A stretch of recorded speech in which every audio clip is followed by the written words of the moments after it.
Salve Maria, meu nome é Abel Charbel, sou da Sociedade do Espírito Santo. Hoje faremos uma aula bem específica sobre a encíclica Pascendi Dominici Gregis. Esta encíclica ela foi publicada no ano de 1907 por São Pio X, né? E é uma encíclica que fala sobre a doutrina modernista. E neste vídeo tentaremos expor, toda a doutrina modernista em sua essência,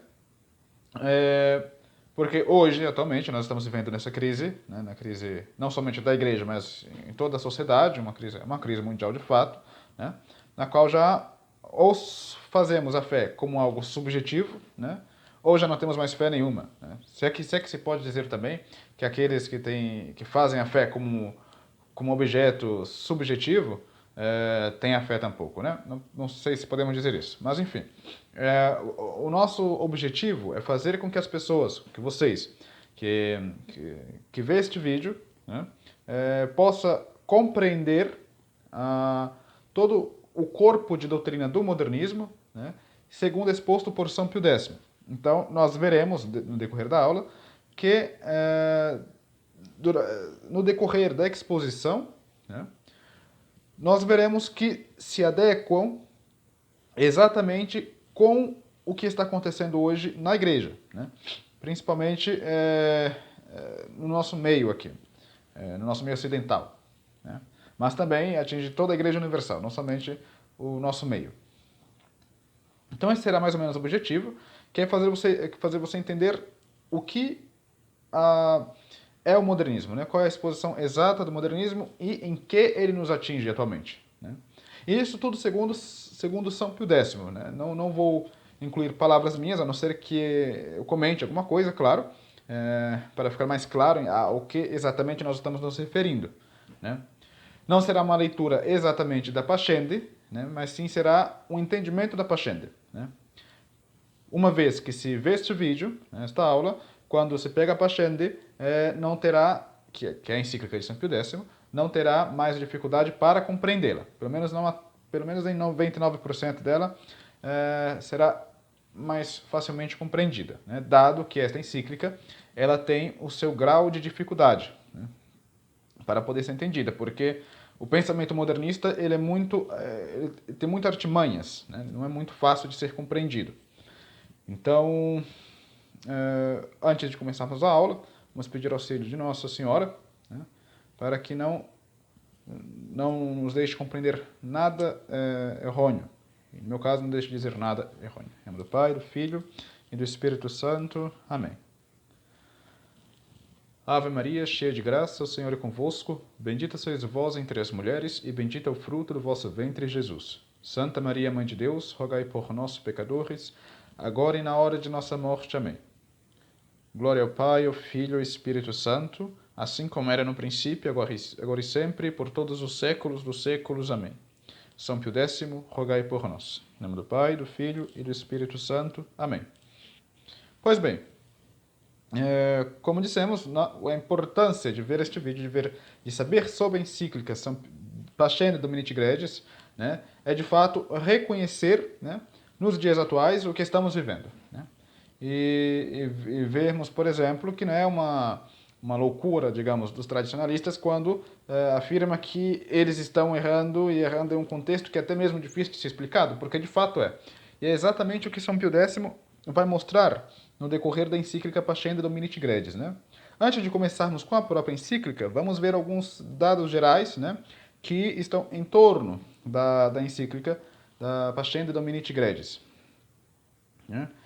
Pascendi Dominici Gregis significa simplesmente apacentar o rebanho do Senhor. Isso significa Pascendi Dominici Gregis, que nas encíclicas normalmente eles intitulam com as primeiras frases ali da encíclica. Quando São Pio X, por exemplo, começa na sua introdução, a missão que nos foi divinamente confiada de apacentar o rebanho do Senhor, Pascendi Dominici Gregis. Então isso significa a tradução dessa encíclica do latim ao português.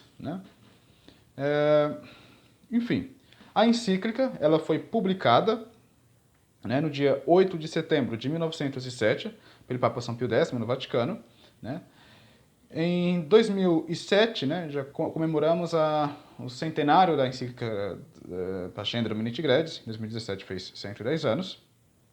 Né? E a Pascendi, ela foi precedida por um decreto, né, chamado Decreto Lamentabile, que é um decreto que condenava como mais ou menos 70 preposições, né, sobre o modernismo, né, sobre algumas preposições modernistas. Então, a encíclica Pascendi Dominici Gredis foi precedida por esta encíclica, por este decreto, perdão, Lamentabile, né? Então, o modo de chamar modernismo, modernista, não é propriamente a igreja que os dá, né? Já havia algumas escolas filosóficas, digamos assim, que já se denominavam modernistas. Então, não é um termo utilizado, né, simplesmente pela igreja. Mas na igreja esse termo ficou fixo, né? Ficou mais sólido. Então, nós chamamos os adeptos dessa sequência de doutrina que nós iremos demonstrar, né, de modernistas. Né? E atualmente na igreja, na igreja aparente, digamos, né, a maioria do clero segue exatamente esses princípios filosóficos que nós iremos demonstrar, que eu irei demonstrar, que São Pio X demonstrou através da Pascendi Dominici Gredis. Depois nós veremos qual é o argumento deles, né, para não deixar esta condenação chegar até eles.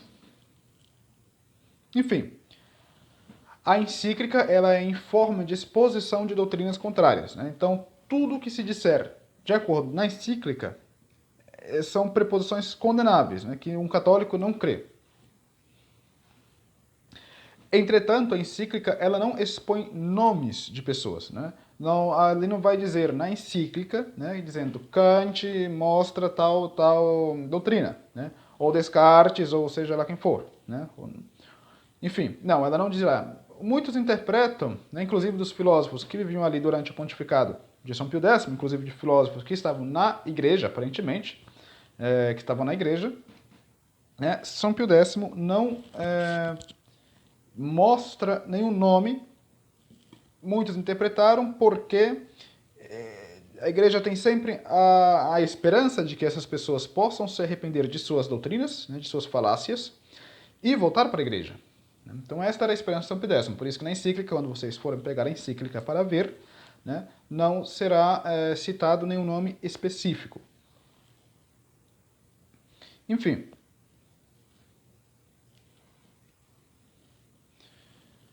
É evidente, entretanto, né, que se fazermos uma análise da encíclica, né, em última instância, veremos ali que Kant está totalmente condenado. Né? O filósofo Kant, se pode dizer filósofo, enfim. Mas ele não vai, como dissemos, como eu disse, condenar ali especificamente alguém pelo nome. Bom, os modernistas, se nós formos, quando nós estudarmos e nós, por exemplo, apresentarmos esta encíclica a um modernista, né, ele dá a seguinte desculpa, né? Eles dizem que esta encíclica, é uma encíclica válida, é uma encíclica feita por um papa, eles não vão negar isso, no seu falar, né, na sua expressão exterior, porque eles dizem que toda condenação que a igreja faz é feita para um certo tempo ali na igreja, né, um certo período, e é especificamente para aquele período, não é algo que perdura. Então este vai ser o argumento dos modernistas. Eles vão dizer, não leia Pascendi, não.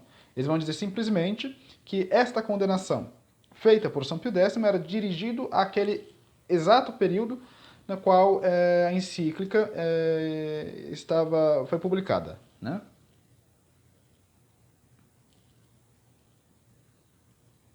Portanto, não cabe esta condenação para os momentos posteriores, para hoje em dia. Lembre-se que isso é o argumento dos modernistas, não é o argumento católico. Né? Portanto, dizem eles, não deve ser interpretada atualmente como algum tipo de condenação. Não. Existe a Pascem Dominici Gredis, comemoramos os 100 anos, né, como aconteceu lá em 2007, mas ela é totalmente simbólica, foi feito para aquele momento específico, né? Então eles interpretam desse modo. E no decorrer do vídeo nós veremos por que eles interpretam as coisas desse modo, né? Tem uma lógica interna deles. Né? Inclusive, os modernistas atuais, eles dão o argumento dizendo, bom, mas a igreja sempre condenou muitas preposições e depois voltou atrás. Né? Aí depois, quando perguntamos, ok, que expressões, que condenações foram essas? Por exemplo, eles nos dão argumentos, né? Eu já conversei com teólogos, inclusive modernistas, que são, de fato, modernistas mesmo, né? Eles dão argumentos no seguinte sentido, bom, a igreja condenava a liberdade religiosa, e hoje já não condena mais.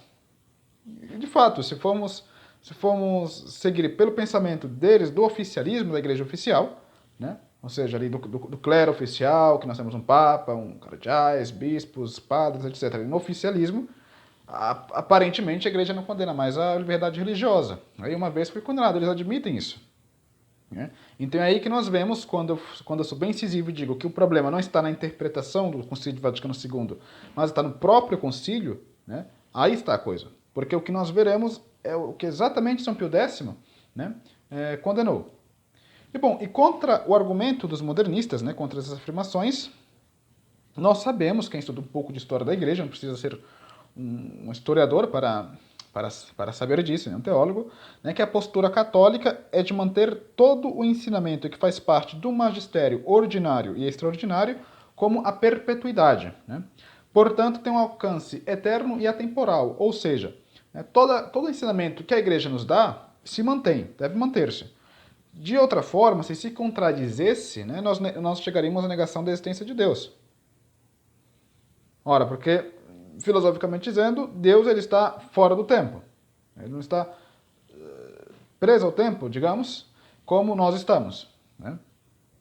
Então, tudo o que ele diz, essa doutrina, é algo que fica, é algo que não muda. Né? Porque Deus ele não muda. Deus ele é o ser dos seres, né? Ele é o ser por excelência.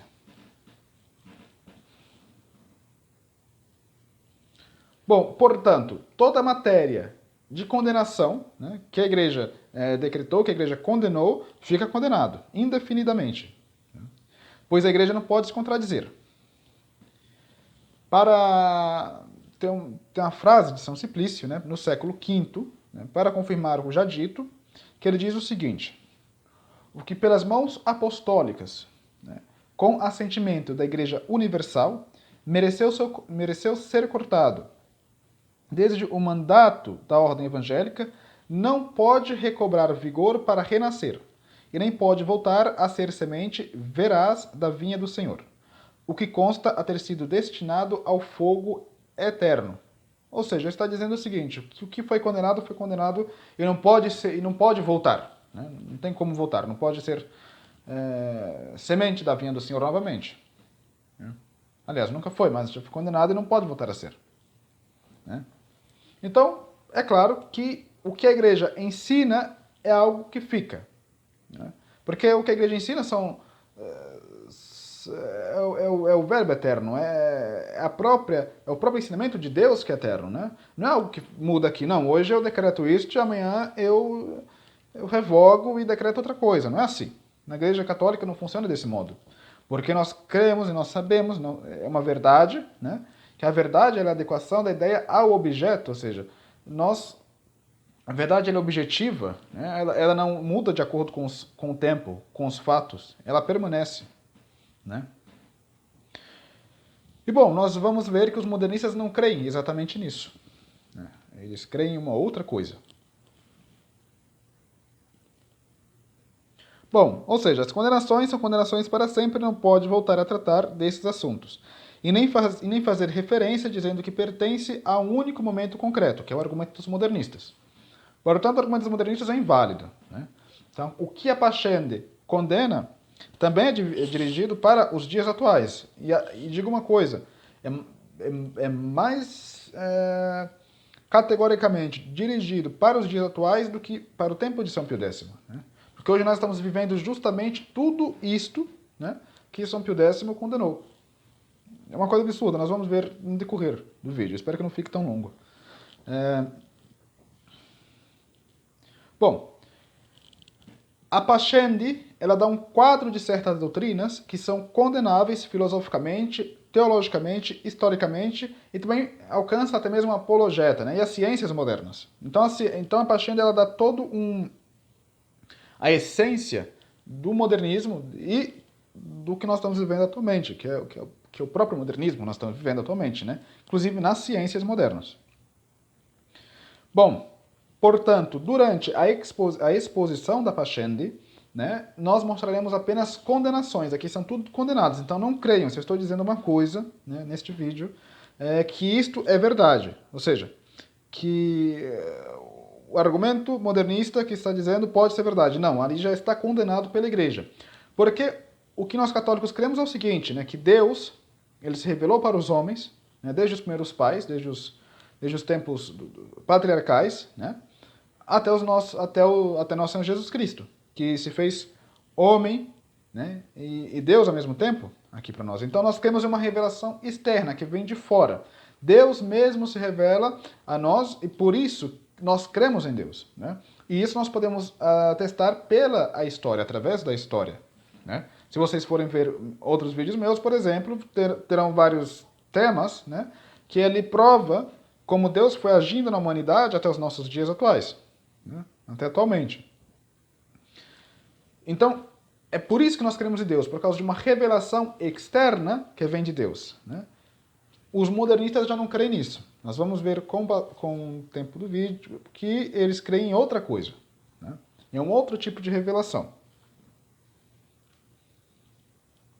Bom, e como eu dito também, não faz nenhuma citação de autor concreto, né?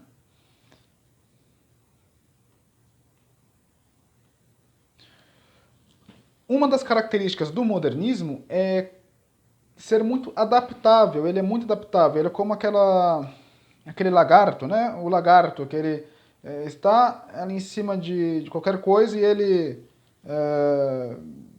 fica invisível, fica da cor daquela coisa, né? E fica difícil de vê-lo. O modernismo é mais ou menos de acordo com esta estrutura. Ele é muito adaptável, ele é muito... Então, se eu digo uma coisa para ele aqui agora, ele vai, não, é verdade, está de acordo. E se eu digo outra coisa totalmente contrária a ele, ele vai estar de acordo também, porque ele crê nas duas coisas ao mesmo tempo. E porque ele crê, bom, é o que veremos no decorrer do vídeo.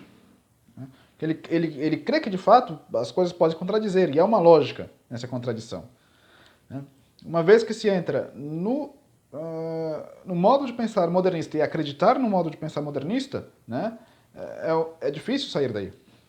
Então é por isso que é tão difícil fazer, por exemplo, que o clero moderno perceba seus erros, porque é um veneno. O modernismo é algo que destrói, corrói a alma, até matar totalmente a alma, né? Nós veremos o motivo disso. Então eles jamais vão considerar que estas condenações serão para eles, jamais. Não adianta, não serve, não há como argumentar. Se ele é de fato, se ele está convencido de sua doutrina, ele jamais verá estas condenações. Então a intenção da encíclica é dar remédio aos católicos, né, para que os católicos não se percam nessas doutrinas tão estranhas à nossa religião. E a verdade de fato, a verdade do modo que ela é, né? E bom, essa condenação, a condenação da Pascendi Dominici Gregis, não é que ela saiu do nada, São Pio X estava lá tomando um café, né, e pensou, bom, vou escrever a Pascendi Dominici Gregis. Não, não foi desse modo.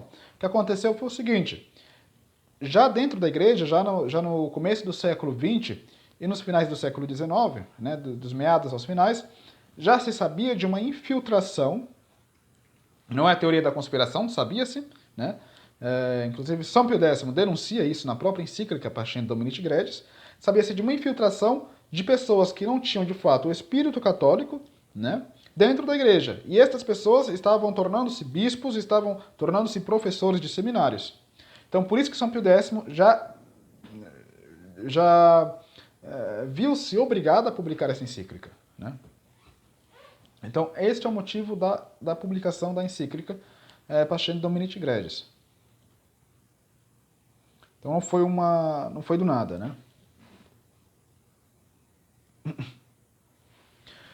E o modernismo, ele é muito difícil de ser compreendido, né, e de ser localizado, porque diferente de outras heresias, como por exemplo o protestantismo, né, outras heresias que foram condenadas pela igreja, ele não tem uma bandeira legal, ele não tem um grupo específico no qual nós podemos ir ali e dizer, bom, este grupo pode ser fechado, senão ele fará dano. Não é isso. O modernismo, ele de fato, ele está misturado, né, está mesclado junto com os católicos, né, dentro da igreja católica. Por isso que ele é tão perigoso e difícil de ser identificado. É exatamente por isso que São Pio X fez esta encíclica, né, expondo toda a doutrina no mais mínimo detalhe que seja. Né? Se nós temos um documento que exponha a doutrina tão nitidamente sobre o modernismo, é a Pascendi Dominici Gregis de São Pio X. Por isso eu digo, sempre digo que é a encíclica mais moderna que temos atualmente, é a Pascendi Dominici Gregis. Ela é muito importante. É importante que um católico a conheça. Todo católico atualmente deveria conhecer a Pascendi.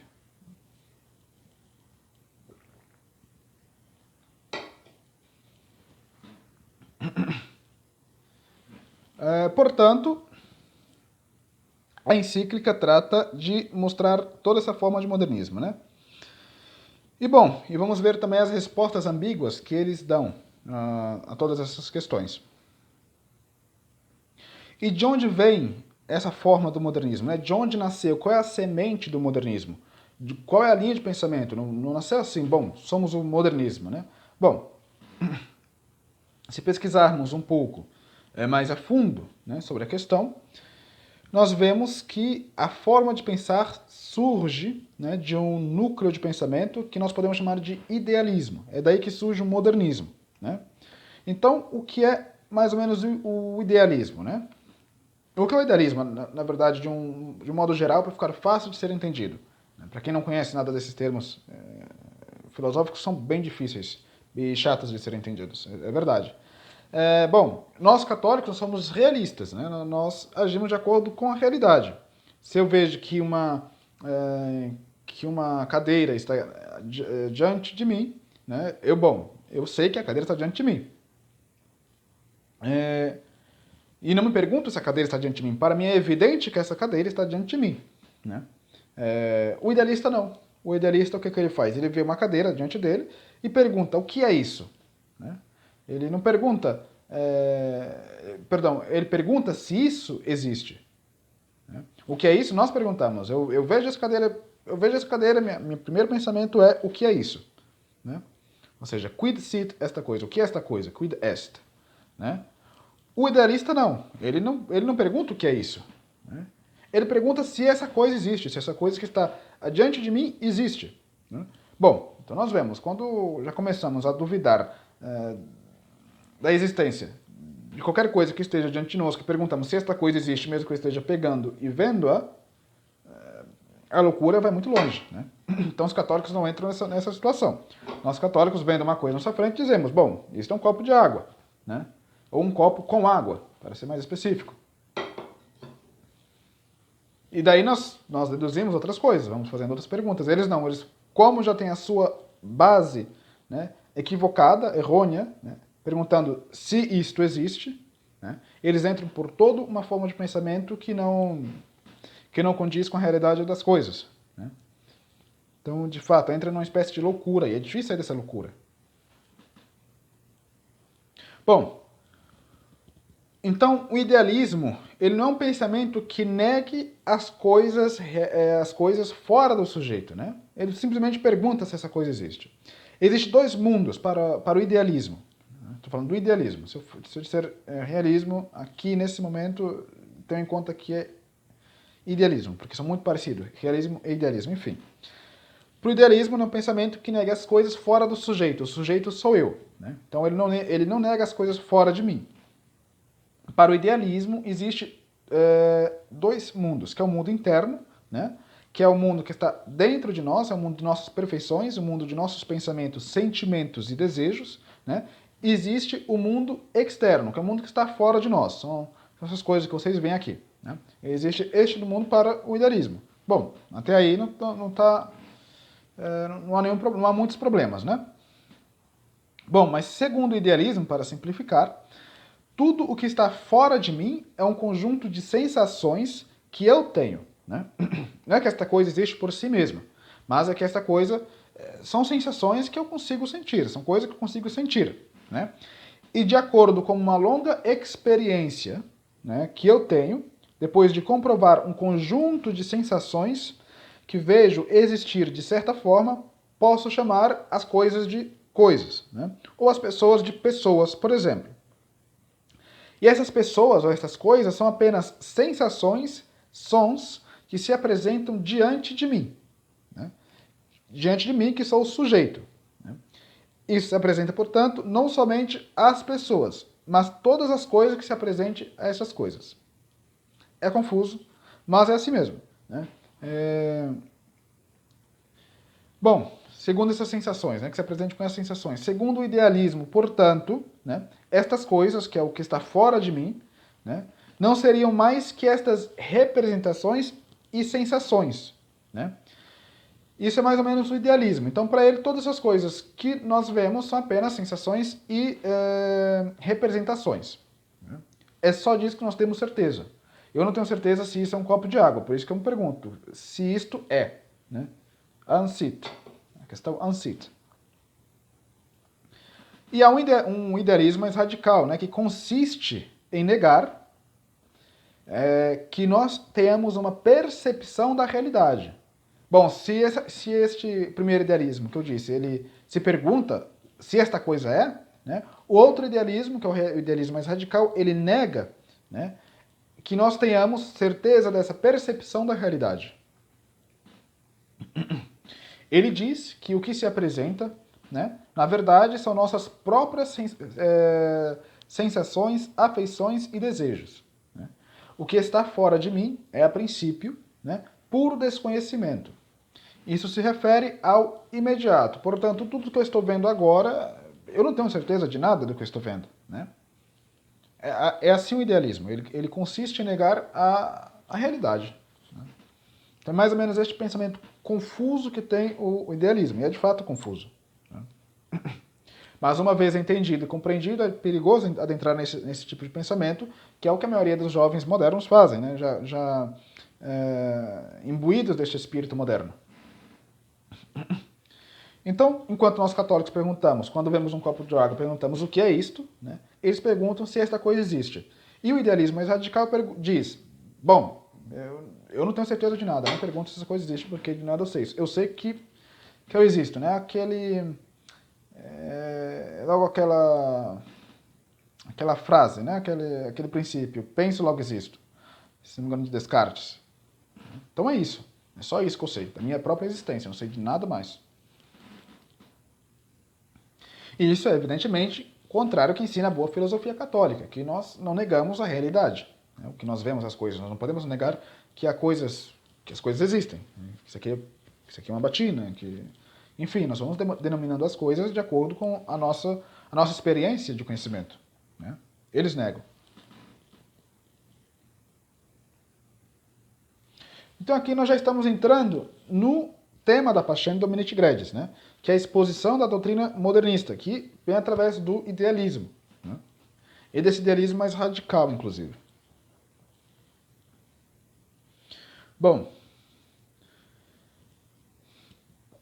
como dito, a doutrina, nós católicos dizemos, quando vemos um objeto, o reconhecemos e o reconhecemos de certa forma, em essência, através da apreensão. Né?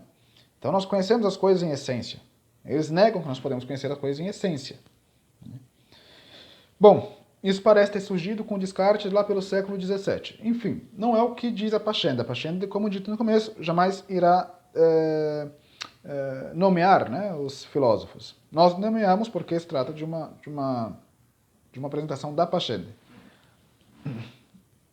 Essa maneira de pensar, né, constitui todo o ponto de partida da filosofia não católica. Ou seja, não conheço a essência das coisas que estão fora de mim.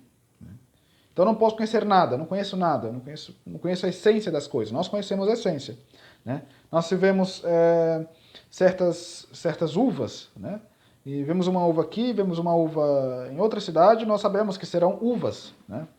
E podemos fazer uma comparação porque nós a conhecemos de modo essencial, né?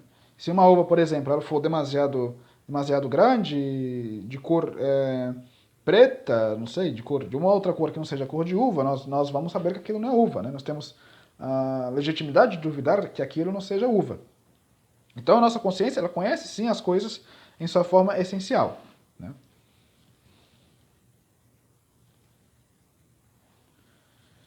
Mesmo que as conclusões, às vezes, nós chegamos a algumas conclusões precipitadas, mas se nós chegamos às conclusões precipitadas é por causa da nossa forma de conhecer, e não porque nós não podemos conhecer. Mas enfim.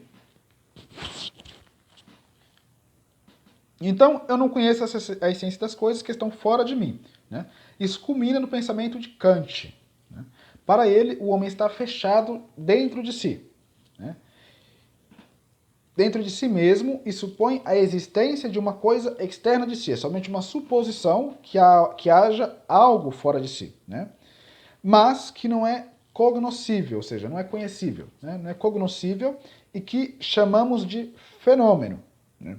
Fenômeno quer dizer as coisas que se aparecem a nós ou que se nos apresentam, né? Então as coisas que estão fora de nós chamamos de fenômenos. Esse é o sistema de pensamento kantiano, né? Então tudo que é fora de mim são apenas fenômenos.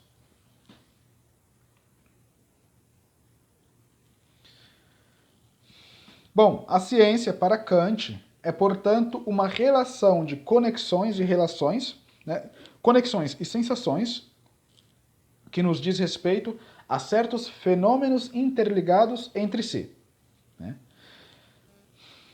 Que um sujeito consegue captar, mas não nos diz respeito à realidade das coisas, e não é mais do que isso. Esse é, de certa forma, o parâmetro da ciência moderna. Então a ciência moderna, ela deixa de conhecer as coisas do modo que são, né? Ou seja, isto é uma uva, isto é tal coisa, né? Para partir de um princípio que são ligações, conexões entre si, né? Que o nosso sujeito, sujeito, consigo captar, né? De uma forma confusa. Então é a partir deste parâmetro que a ciência moderna ela age, né? Então nós vemos que a ciência moderna é uma fraude, né? Uma ciência que começa a negar, né? E a ciência moderna aqui inclui a filosofia, a teologia, né? Toda essa ciência moderna, né? A história, tudo. Ela parte de princípios equivocados, né? Inclusive a psicologia, tudo. Tudo parte de princípios equivocados, perdão. E entramos em uma loucura da qual não podemos sair. Por isso que é tão difícil, por exemplo, fazer as pessoas que são formadas nessa ciência moderna atualmente se convencerem da fé católica, né? Por isso que eu digo que o modernismo ele corrói de fato ali a alma, né, de um modo satânico, de um modo sobrenatural. Se entra, é difícil sair. Mas enfim. Porque nós começamos a negar o que é evidente, né? Eu não posso negar o que é evidente. O que é evidente, não é demonstrável, né? Eu não posso demonstrar que esse copo está aqui na minha frente, né? Não vou perguntar se esse copo da minha frente, se ele existe. Não, é um absurdo. Mas enfim, este é todo o parâmetro da ciência moderna. Então vocês já estão entendendo mais ou menos onde São Pio X chega, né, com a encíclica. Bom,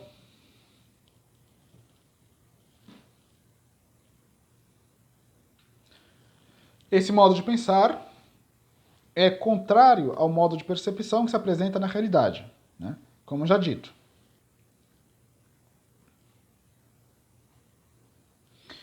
E esta linha de pensamento kantiano é o que se apresenta todos os parâmetros do pensamento moderno. É de aí onde toda a ciência moderna começará.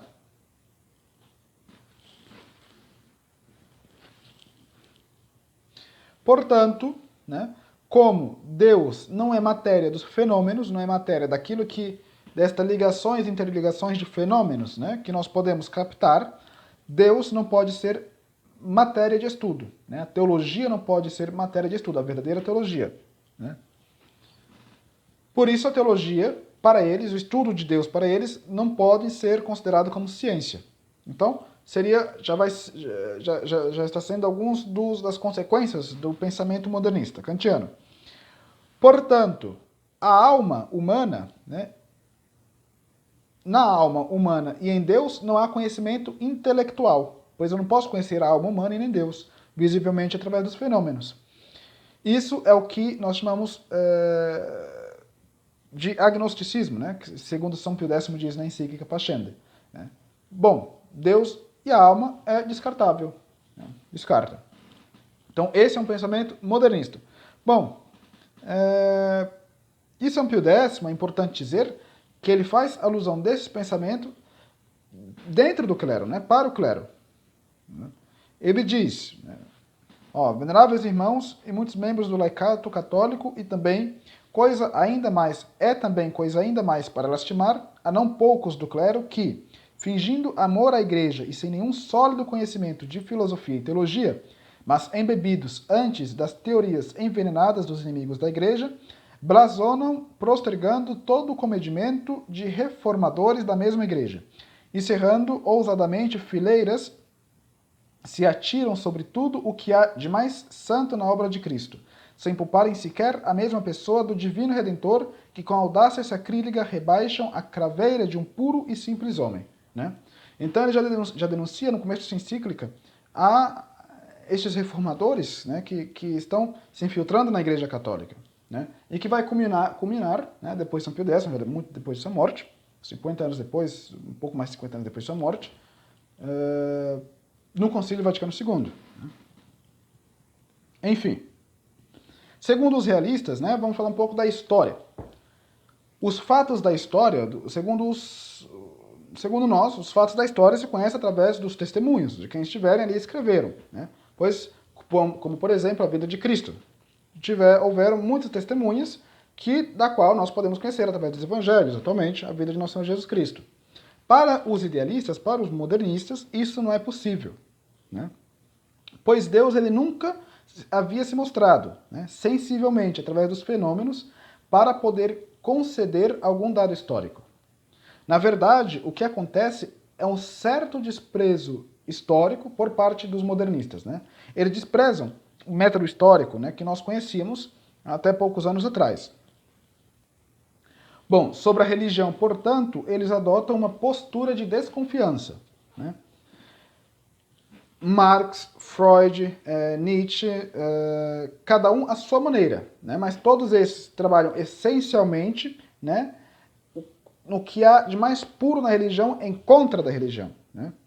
Então, cada um deles vai dizer à sua maneira, né, que a religião é má. Né? Eles entendem, então, que a religião deve ser eliminada do interior da consciência humana. Né?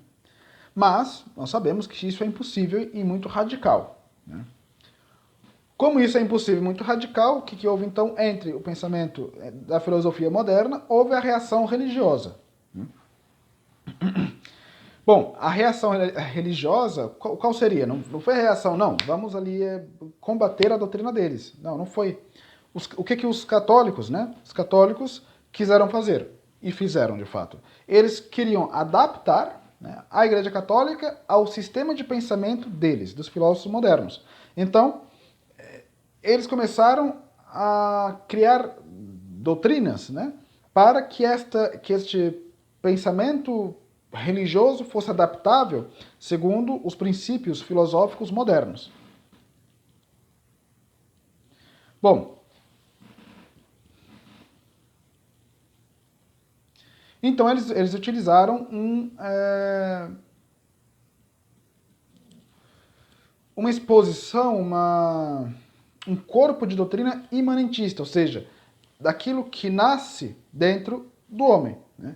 Já que tudo que existe sou eu, né? e só disso eu tenho certeza, né?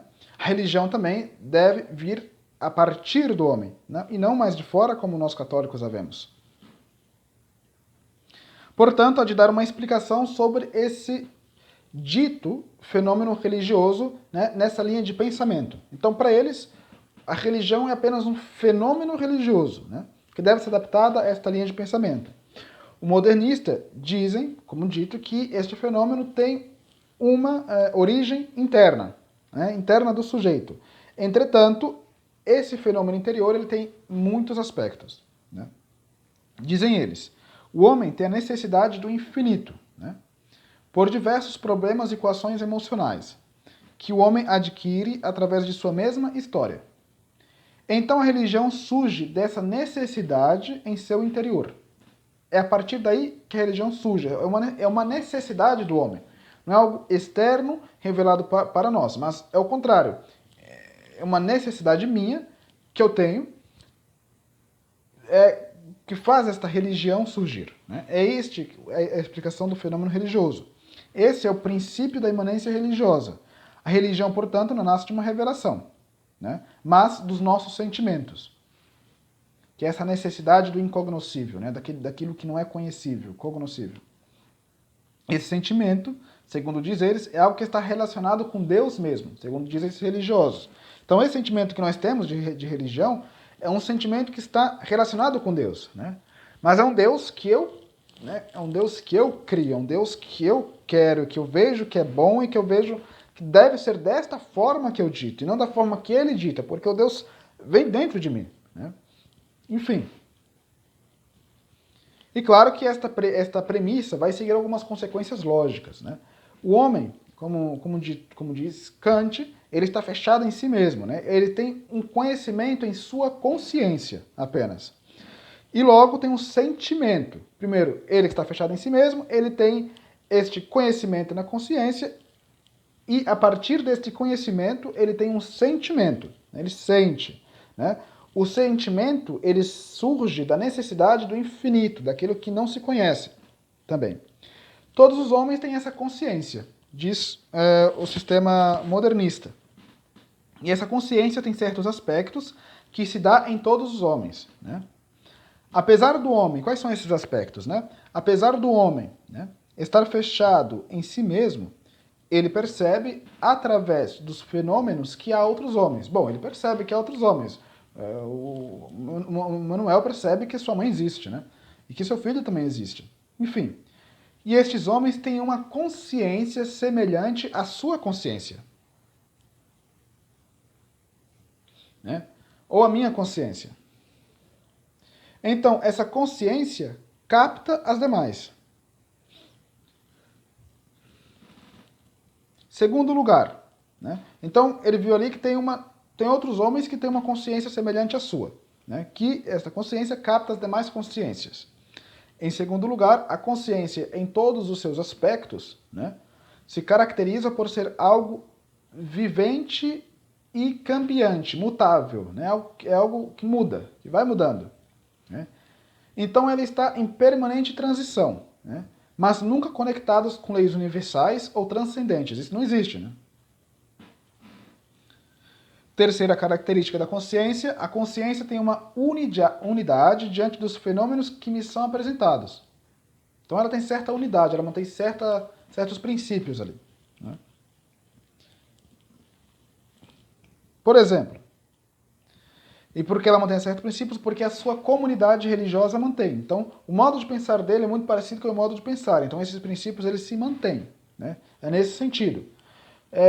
Por exemplo, o sentir-se membro, né, de uma comunidade de seres semelhantes, né, a mim que me é apresentado, né, a ciência, a história, né, todas essas coisas estão em um só sujeito, que sou eu, né, e todas essas coisas estão conectadas entre si, na consciência individual e comunitária.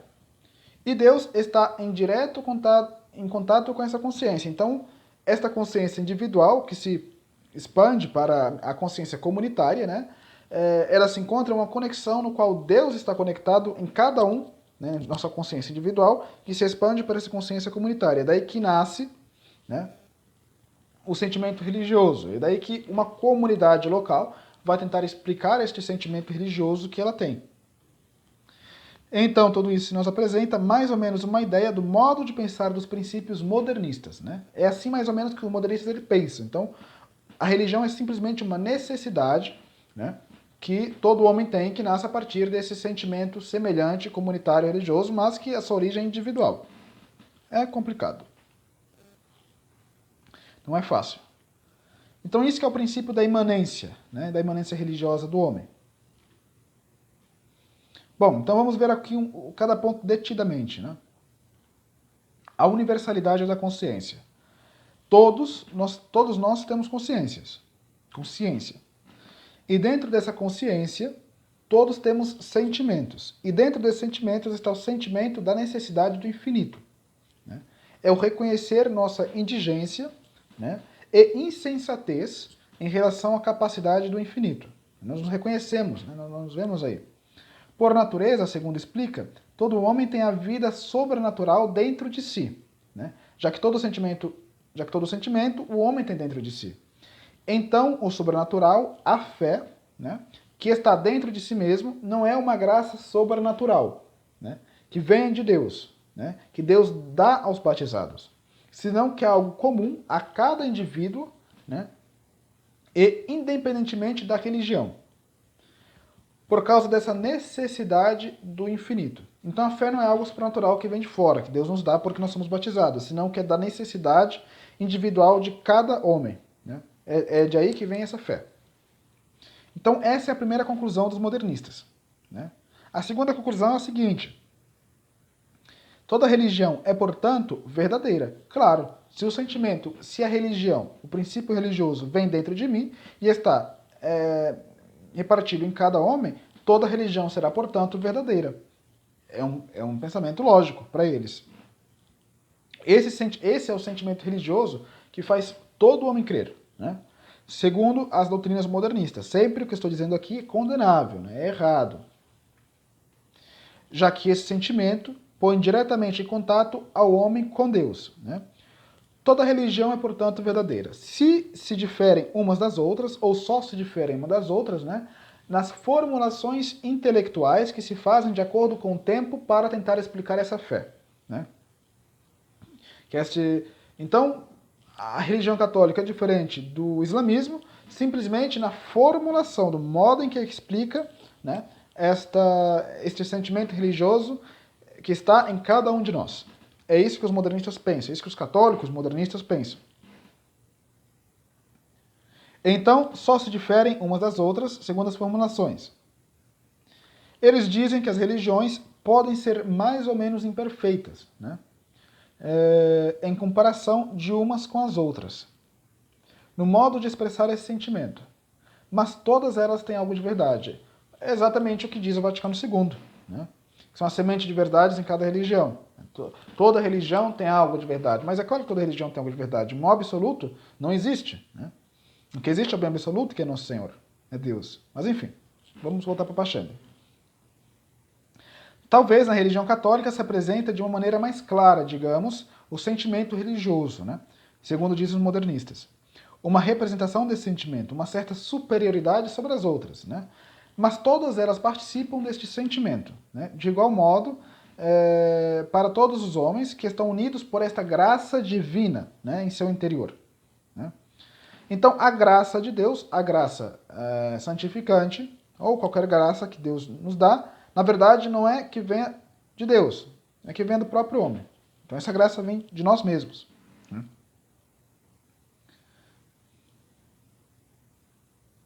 Então, para esta doutrina, para os modernistas, a consciência do homem é o importante, é o vital, né? Porque quando muitos vão se confessar aí com sacerdotes modernistas, né, o que eles vão dizer, não, mas isso não é pecado, você deve ficar em paz, né? Quando eu era menor, né, eles me confessaram, não, mas isso não é pecado. Ou seja, o importante é que você esteja em paz, né, que você tenha amor. Então é isso, esta religião, né, interna que eles criam e todos os outros homens devem crer também, né? Ou seja, a consciência ela está em permanente evolução, em permanente mudança, em permanente ela é cambiante, né? Ela nunca para, ela sempre está mudando. Então aí eu crio uma religião interna. Né? E a consciência, portanto, ela muda diante de cada circunstância que se nos apresenta. Né? Ela é cambiante. Isso explica, por exemplo, o evolucionismo. Né? Ele parte desses princípios, que são princípios modernistas, né? No qual tudo está em constante mudança vital, né? Um câmbio vital, é assim que eles se expressam. As sucessivas manifestações das religiões, né, é apenas uma manifestação exterior desse sentimento que muda sempre. A religião apenas é um aspecto dessa manifestação interior. E claro, isso tudo acarreta outras séries de doutrinas até negar a existência de Deus objetivamente. Bom, em relação a Cristo, o que eles falam em relação a Cristo, né? Para eles, Cristo, né, era apenas um homem com grande imanência religiosa. Né? Lembramos que o imanente é aquilo que sai do homem, né? Aquilo que vem dentro de mim. Aquela necessidade que nós temos que Deus exista, né? Que alguma coisa que me dê sentido de eu viver exista. Então é isso, é simplesmente isso. Né? Então Cristo era apenas este homem com grande sentimento religioso, no qual encorajou a manifestação de outro sentimento, do mesmo sentimento religioso, digamos, nas outras pessoas que estavam perto dele. Né? Apenas Cristo é isso. Né? E quando Cristo se reconhece por Deus, ele se reconhece por Deus porque todo homem tem Deus dentro de si. Né? E não porque ele de fato é Deus. Então ele queria nos mostrar esse caminho, né, da divindade. Isso é a doutrina modernista em seu aspecto essencial. Portanto, para os modernistas, a igreja ela é apenas o parto da consciência coletiva. Né? Ela pare essa consciência coletiva. Era simplesmente isso, essa manifestação, né? Esse parto. Pois os homens precisam praticar esse sentimento religioso, né? Que se resulta na igreja católica. É absurdo. Né? Então, todo o ver da igreja católica para os modernistas começa a partir deste ponto de vista. Então a igreja católica é simplesmente isso. Ela não é a instituição fundada por nosso Senhor Jesus Cristo, que é Deus e Filho de Deus, que veio para salvar os homens, porque nós homens cometemos os pecados e principalmente aquele pecado original, cometido por nossos primeiros pais. Não é isso. Não é uma revelação externa, mas ela é o parto da consciência individual de cada um em modo exterior comunitário. Né? Então, como eles explicam os dogmas? Né? Os dogmas para eles são apenas expressões do sentimento religioso. Né? É o pensar a própria fé. Né? E expressa isso em certas fórmulas. Né? É o que a autoridade obriga a todos a crer. Né? A partir desse sentimento, mas apenas em um momento dado. Então, ok, os dogmas são reais, existem para eles, né? Mas é simplesmente para aquele momento. E depois ele deixa de existir, porque o sentimento religioso ele vai mudando de acordo com as circunstâncias. Então não é algo permanente, né? Pois tudo é imanente, tudo é expressão do sentimento religioso que muda de acordo com o tempo. Algo parecido com o Vaticano II, será? Bom, os dogmas mudam de acordo com as dificuldades da comunidade religiosa, né? Pois o comportamento muda, as circunstâncias mudam, as pessoas mudam. Portanto, para eles não há contradição caso estas fórmulas se contradigam de acordo com o tempo. Né? Fazendo uma exceção aqui, né? Então, quando eu mostro, por exemplo, nos meus vídeos, que vocês podem ver na outra aula, né? Onde está a verdadeira igreja de Cristo, né? Um tema mais ou menos parecido com esse que eu disse agora. Né? Eu mostro ali que há contradições entre o anterior e o agora, mas ele diz, e daí? Né? E daí? Isso não importa. De fato, para eles não importa, para eles não é importante. Então, obviamente que esse sistema, né, do Vaticano II, ele é um sistema que para eles faz todo sentido. Né? Pois mudou de acordo com as circunstâncias. Né? A verdade para eles já não é mais objetiva, a verdade é imanente, é algo que nasce de dentro. Né? Então, para que praticar a religião católica? Né? Portanto, não só a Igreja Católica salva. Né? Outras religiões salvam também. Todas as religiões, na verdade, salvam. Essas são as consequências. Né? Bom, os dogmas mudam de acordo com as dificuldades, como dito. E qual é o papel da hierarquia eclesiástica, né? Segundo aponta Pascendo e Dominique Gredis? A hierarquia eclesiástica, né, segundo os modernistas, ela tem simplesmente o papel de unir a comunidade religiosa. Né? É simplesmente esse o papel, de unir essas pessoas, né, de fazer uma unidade. E, consequentemente, por isso que quando se cria, né, quando se fala em criar uma religião universal, não é contraditório para eles. Né? Pois precisa-se dessa unidade.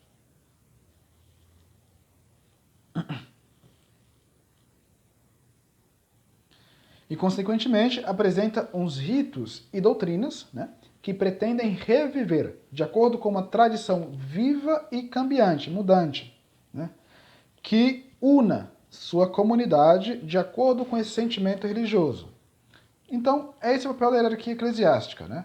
Enquanto isso, o papel do teólogo, de fato, é levar condenações da hierarquia eclesiástica, né?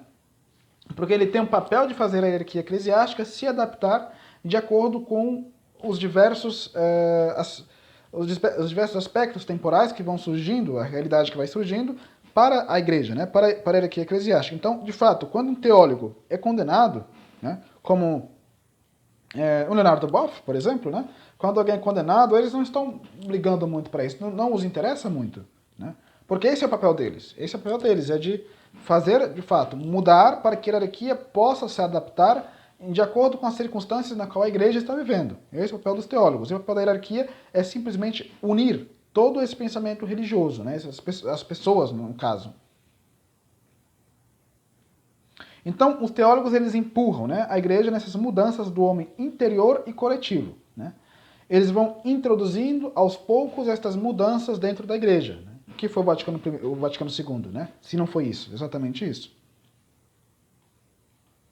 Então, São Pio X ele fala do teólogo na encíclica dessa maneira. Diz o filósofo, né, que o princípio da fé é imanente. Né? Nasce o princípio da fé, ele nasce aqui. Acrescenta o crente, né, aquele que crê, que esse princípio é Deus. Esse princípio imanente que vem de mim é Deus.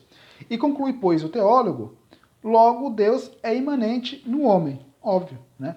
Que outra conclusão se poderia fazer, seguindo esta linha de pensamento? Disto se conclui, diz São Pio X, né, a imanência teológica. Né? Outra adaptação. O filósofo tem por certo de que as representações da fé são puramente simbólicas. Né? O crente afirma que o objeto da fé é Deus em si mesmo, né?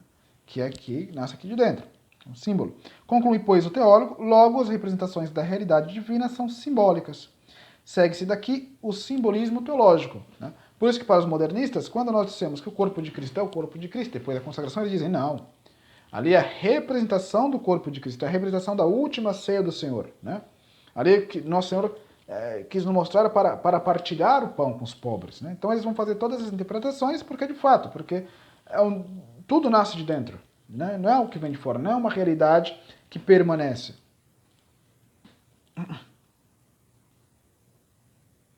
Bom, por outro lado, né, o homem religioso, o homem que é religioso, que pratica a sua religião, ele está em contato com a sociedade civil, ou seja, com a sociedade que não é religiosa.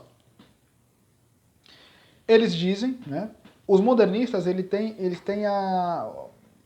necessitam separar cada coisa para cada coisa. Então a história jamais pode relacionar-se com a filosofia não pode relacionar-se, em seu aspecto de estudo, né, de objeto, com a história, etc. Então eles separam tudo.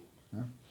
E, portanto, eles separam também a sociedade religiosa, né, da sociedade civil.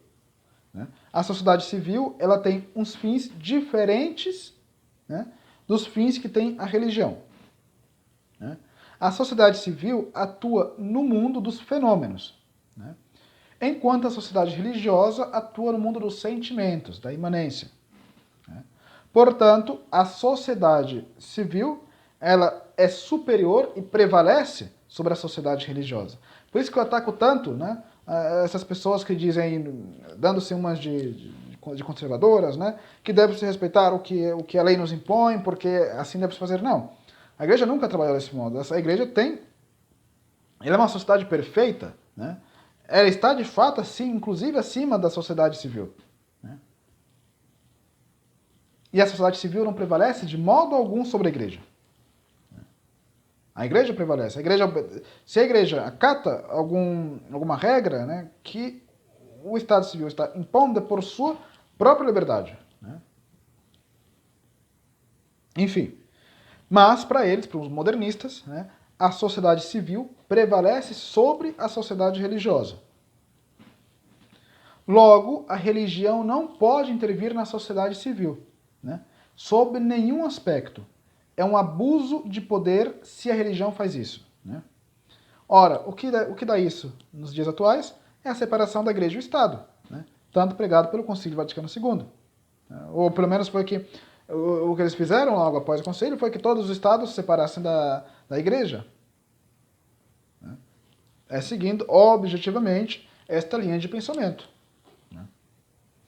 Para que a religião estar unida ao Estado se a religião não é algo criado por um ser que existe por si mesmo, né, e que nos obriga a seguir certas premissas, né, morais, né, que, consequentemente, o Estado também deve seguir. Não, isso já não existe, já que Deus sou eu. Deus está dentro de mim, na verdade. Né? Deus nasce desse sentimento, desse sentimento forte que eu tenho de que Deus tem que existir. Né? Então, é de aí que vem essa consequência. Então, a Pachente fala mais ou menos o seguinte aqui, quando se refere à separação de igreja e Estado. Né? O que dizem os modernistas? No entanto, diz São Pio X, a escola dos modernistas não basta que o Estado seja separado da igreja, assim como a fé deve subordinar-se à ciência, quanto aos elementos fenomênicos. Assim também, nas coisas temporais, a igreja tem que sujeitar-se ao Estado. Isto não afirmam, talvez, muito abertamente, mas por força de raciocínio são obrigados a admiti-lo. Em verdade, admitindo que o Estado tenha absoluta soberania em tudo o que é temporal, se suceder que o crente, né, aquele que crê, não satisfeito com a religião do Espírito, se manifeste em atos exteriores, como por exemplo em administrar ou receber os sacramentos, isto já deve necessariamente cair sob o domínio do Estado. Postas as coisas neste pé, para que servirá a autoridade eclesiástica? Visto que esta não tem razão de ser sem os atos externos. Estará em tudo e por tudo sujeita a poder civil. É esta inelutável consequência que leva muitos dentre os protestantes liberais a desembaraçar-se de todo o culto externo e até de toda a sociedade religiosa externa, procurando pôr em voga uma religião que chamam individual. E se os modernistas, desde já, não se atiram francamente a esses extremos, insistem, pelo menos, em que a igreja se deixe espontaneamente conduzir por eles até onde pretende levá-la e se amolde às formas civis. Isto enquanto à autoridade disciplinar. Hoje nós já vemos, né? Isso aqui não temos São Pio X, 1907, ele ainda não cria que os modernistas não queriam praticar uma religião externa, né? Que era o que os protestantes afirmam, né? Que nós devemos praticar uma religião externa e dentro de nós, não na sociedade civil. Nós católicos sempre praticamos as nossas procissões, a nossa religião exteriormente, nós sempre mostramos que Cristo é rei, né? Nós sempre pregamos isso. Os protestantes não. E aquele dizer que os modernistas ainda não tinham chegado nessa consequência tão devasta, né? Hoje em dia nós já sabemos que é assim, né? Hoje em dia você não verá um padre de batina na rua? Ora, claro que não, porque ele deve usar batina na igreja somente enquanto ele faz os exercícios públicos, né, os ofícios públicos. Né? Então há uma separação prática dessa atitude. Essa é a consequência. Né? Então a igreja deve ser favorável a cada movimento que se dê na sociedade, né, a conivência de liberdade e democracia, respeitando-os, inclusive promovendo-os. Então a igreja, não importando, né, qual é a sua moral, pois a moral vem do homem mesmo, né, vem dentro do homem, de cada homem, é imanente, ela não deve interferir se o aborto deve ou não ser legalizado. Você não vai ver. Ela não deve interferir sobre o casamento entre o mesmo sexo. Ela não deve interferir entre, não sei, em vários aspectos da sociedade, que ela não deve interferir. Ela deve ali utilizar a sua religião dentro de seus templos e dentro dos seus templos deve ficar a sua religião. Né? Então jamais um padre irá de batina no meio da rua. Né? Jamais um padre irá falar sobre Cristo Rei para a sociedade civil. Né? Ou mesmo desejar a união de Cristo, a união da igreja com o Estado. Não. O Estado é uma coisa, o Estado deve ser superior à religião. Né? Isso pensam os modernistas. E é isso que está atingindo a igreja, né? Aparentemente, a igreja católica, atualmente. Né?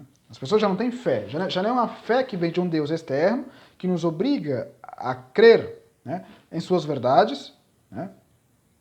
E é dele que vem exteriormente de mim, não dentro de mim. Né? Eles não, eles creem que é um Deus interno e por isso não se deve impor nada e não se deve fazer nada que seja desagradável para a sociedade civil, dado que a sociedade civil ela é superior à sociedade religiosa, né? E deve mandar na sociedade religiosa. Então esse é o pensamento que está sob domínio, né, da estrutura oficial da igreja atualmente. E poucos falam disso, poucos já nem se lembram disso. Mesmo entre os mais tradicionais, não sei por qual motivo, né, creio que muitos têm, digamos, certo receio, né, de tentar expor essas doutrinas e falar algum termo ali meio equivocado, né, e acabam não expondo. Talvez seja isso. Mas não importa. O importante é falar da essência, né, do que eles pregam. A essência é exatamente isso. Né? Então, estamos nisso. Estamos vivendo exatamente o que a Passion de Dominique Gregis está condenando. Né? Voltando aqui novamente. O que diz o historiador modernista, né? Ele diz que Cristo não é mais que um homem. O historiador modernista diz isso. É um homem pouco comum, convenhamos, dizem eles. Né? Mas não é Deus. Né? Pois eu não posso testar que Cristo é Deus através dos fenômenos. Lembramos dos fenômenos, né? Ali desde com Kant. Então, como não se pode dar esses fenômenos, né, dizer que ele é Deus, eu não posso dizer que Cristo é Deus. E já que Deus está dentro de mim, né, e isso é um princípio que eles não vão, os modernistas, eles não vão suavizar para você, não. É um princípio que eles vão utilizar para todas as coisas, né, para todas as ciências.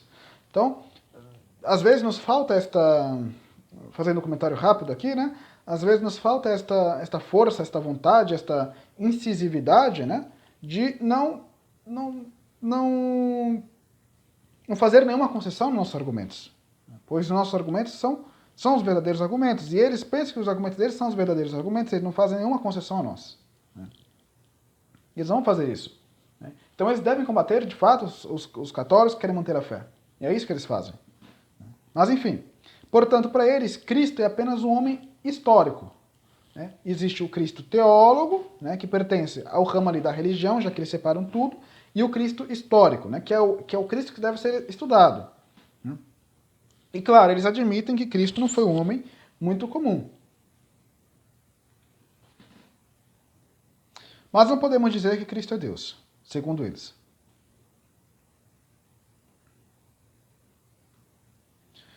Pois esta coisa de dizer que Cristo é Deus apareceu somente depois de muito tempo que Cristo partiu, né? Que Cristo foi embora, segundo eles. Né? Então foi um sentimento dos cristãos que criou esta coisa de que Cristo é Deus. E esta é simplesmente a maneira, né, que a comunidade religiosa apresenta Cristo.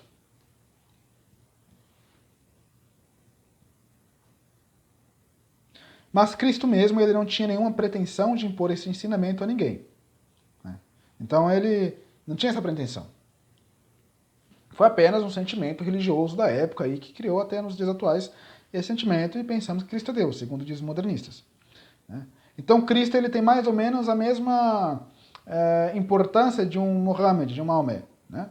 Ou de qualquer outro, ou de um Buda, ou de qualquer outro ativista religioso, digamos. E bom, é um homem com um sentimento tão poderoso, né, que ele foi achando-se como Deus. Não é que ele era Deus, né? E é um caminho que ele nos apresentou para toda a comunidade religiosa para achar-se como Deus também.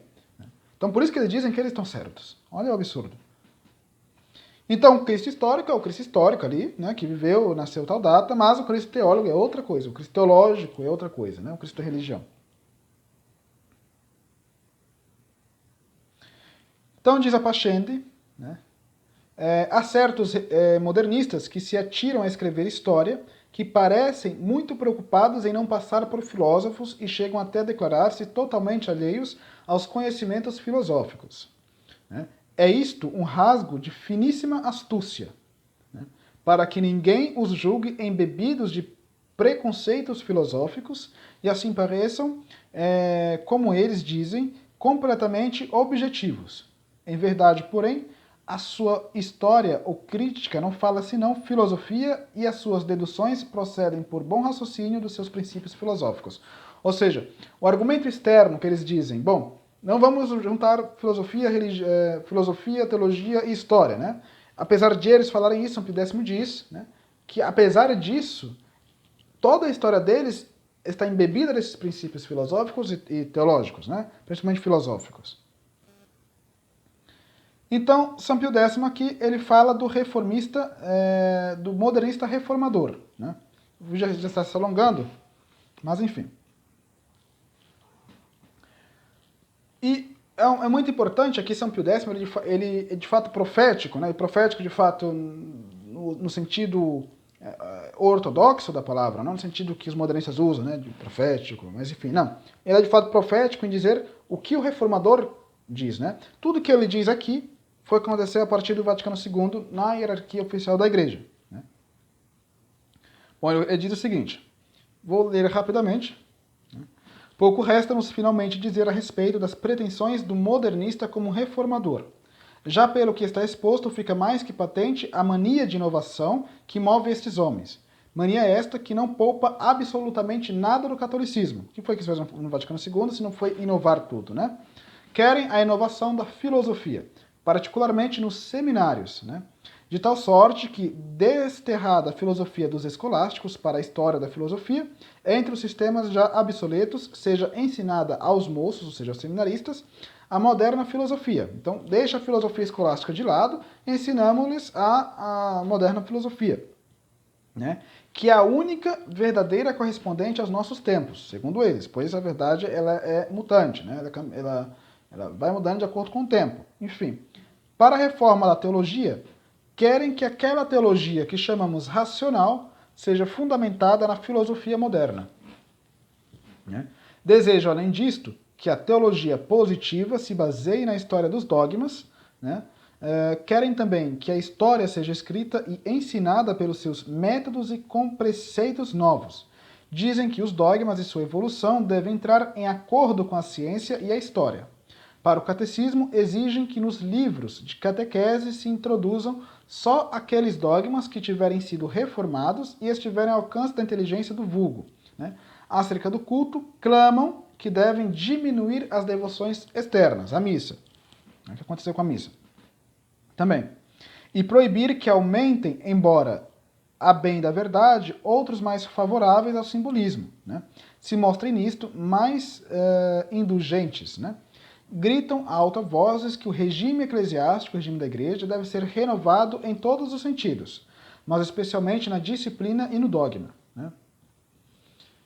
Por isto dizem que, por dentro e por fora, se deve entrar em acordo com a consciência moderna, né?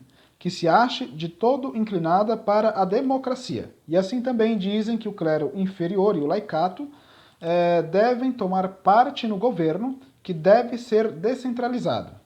Então, padre vira leigo e o leigo vira padre. É mais ou menos isso que ele está dizendo. Também devem ser transformadas as congregações romanas. E antes de todas, a do Santo Ofício. Existe Santo Ofício atualmente? Não existe Santo Ofício atualmente, né? Há uma reforma do Santo Ofício. E aqui São Pio X, em 1907, já denunciava isso. Devem tomar parte no governo, que deve ser descentralizado. Também deve ser transformadas as congregações romanas e, antes de todas, as do Santo Ofício e do Índice, né? Deve mudar-se a atitude da autoridade eclesiástica nas questões políticas e sociais, de tal sorte que não se intrometa nas disposições civis, mas procure amoldar-se a elas para penetrá-las no seu espírito. Em moral, estão pelo americanismo, né, que é a separação ali da igreja e do Estado, né, em sentido moral. Minha religião deve intrometer-se nas leis do Estado, né? Isso que chama-se americanismo. dizendo que as virtudes ativas devem antepor-se às passivas e que convém promover o exercício daquelas de preferência a estas. Desejam que o clero volte à antiga humildade e pobreza, né? E querem-no também de acordo no pensamento e na ação com os preceitos do modernismo. Finalmente, não falta entre eles quem, obedecendo muito de boa mente aos acenos de seus mestres protestantes, até deseja ver suprimido do sacerdócio o sacro celibato, né? O que lutam hoje, atualmente, né? Que restará, pois, de intacto na igreja, que não deva por eles, ou segundo os seus princípios, ser reformado. O que aconteceu no Vaticano II, né? E é engraçado que eles falam dessa pobreza, né, que o clero deve votar, sendo que a pobreza vale para a missa, né, com essas vestimentas terríveis, né, mas não valem para eles mesmos, né? Cada um tem 2, 3, 4 empregadas, né? Enfim. Então, para terminar, né, para irmos terminando, se coloca uma pergunta, né? Há alguma coisa fora de mim, portanto, na qual eu deverei me apresentar, do qual verei cara a cara diferente de mim? Né? Então a resposta ela cabe a duas interpretações. Né? E o modernismo trata em se manter em uma ambiguidade. Ambas as possibilidades são destrutivas da religião em seu essencial. Né? Uma, né, chega até o ateísmo, né? E outra ao panteísmo. Pois, ora, se eu devo apresentar alguma coisa fora dentro de mim, essa coisa está fora dentro de mim, sou eu mesmo, né? De um certo sentido. Né? Está tudo interligado entre si. Então, por exemplo, na minha morte, eu vou morrer, vou precisar diante do juízo, do juiz eterno? Não. Vou estar diante de mim mesmo. Né? Eu me uno com a minha divindade, né? E este é o Deus do modernismo. Né?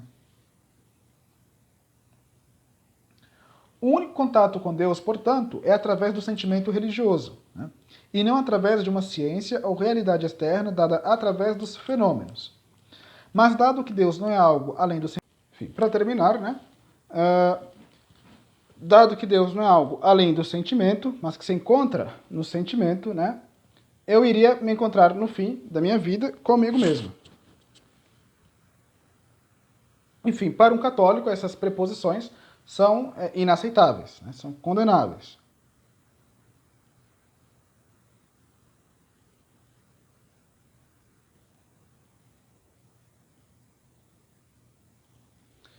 Enfim, o modernismo ele tem certa genialidade satânica, né?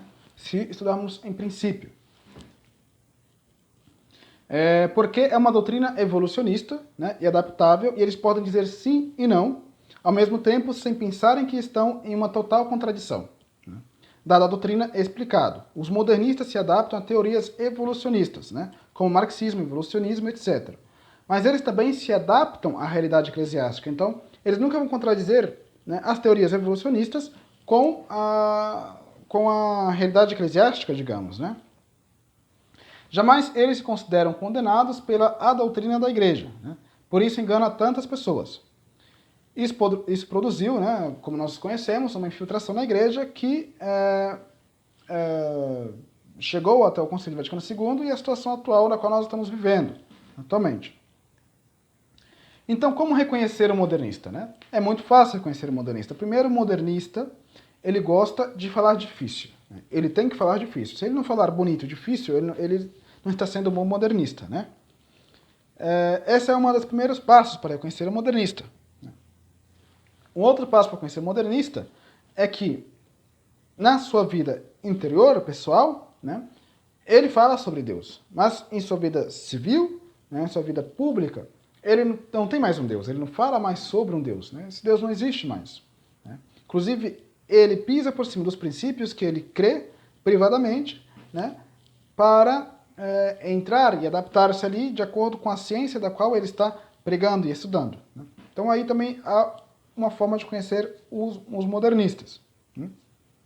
Então, fora do púlpito, por exemplo, um padre, né, ele fala como exegeta, como filósofo, né, como um cientista, e no púlpito ali ele fala como um teólogo. Né? Ele dá os exemplos dos santos padres, ele dá o exemplo até mesmo de Santo Tomás de Aquino, né? Olha, a escolástica fez muito bem. Ele fala disso. Né? Não há uma contradição para ele. Né?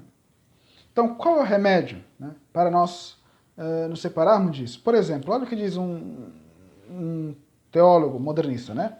A palavra e sacramento têm, aliás, uma união orgânica assintética dado em um conspecto sensível da natureza, usufruída na alma. A pregação é litúrgica e a celebração deve ser em conjunta espécie de um mesmo pensar profético. Tudo esclarecida, né, espiritualmente pela palavra, comunica seu sentido à fé dos fiéis. Mas destas duas formas do pão da vida, a palavra é logicamente a primeira. É assim que fala o modernista, não tem sentido o que eu disse. Não tem sentido o que eu li. Então o modernista é mais ou menos assim, não se entende muito bem o que ele diz. Porque essa demonstração, né, extrínseca do panteísmo que ele vive, né, que ele pensa viver.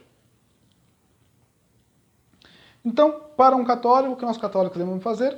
Estudar a verdadeira filosofia de Santo Tomás de Aquino, o catecismo da Igreja Católica, o catecismo de Trento e o catecismo de São Pio X, né? E estudar a verdadeira doutrina, né?